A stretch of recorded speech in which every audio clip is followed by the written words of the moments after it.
नमस्कार मित्रांनो, आपल्या लाडक्या चॅनलवर तुमचं स्वागत आहे। चला कथेला सुरुवात करूया।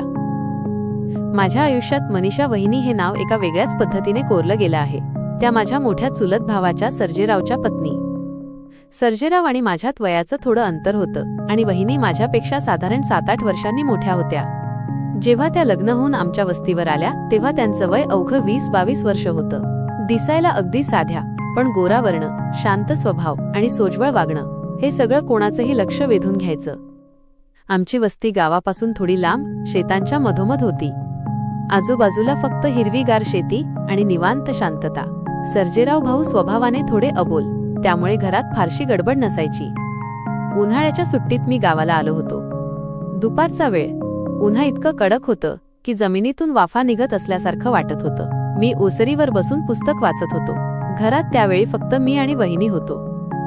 थोड्या वेळाने त्या माझ्या शेजारी येऊन बसल्या आणि अंगावरचा घाम पुसू लागल्या।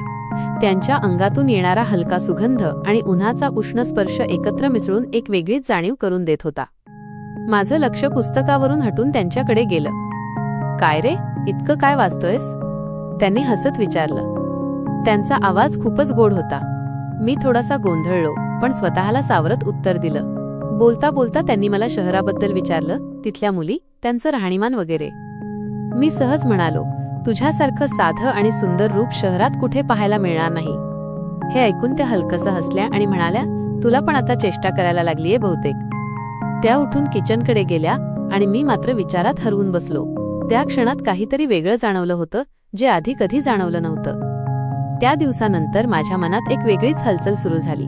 नातं जरी आदराचं असलं तरी त्या एका साध्या प्रसंगाने माझ्या भावना बदलायला सुरुवात झाली होती। त्या रात्री खिडकीतून येणाऱ्या वाऱ्यासोबत त्यांच्या आठवणी पुन्हा मनात जाग्या झाल्या आणि माझ्या स्वप्नातही त्या सतत दिसत राहिल्या। मित्रांनो, ही कथा तुम्हाला कशी वाटली ते कमेंटमध्ये नक्की सांगा। अशाच कथा ऐकण्यासाठी चॅनलला सबस्क्राईब करायला विसरू नका। धन्यवाद।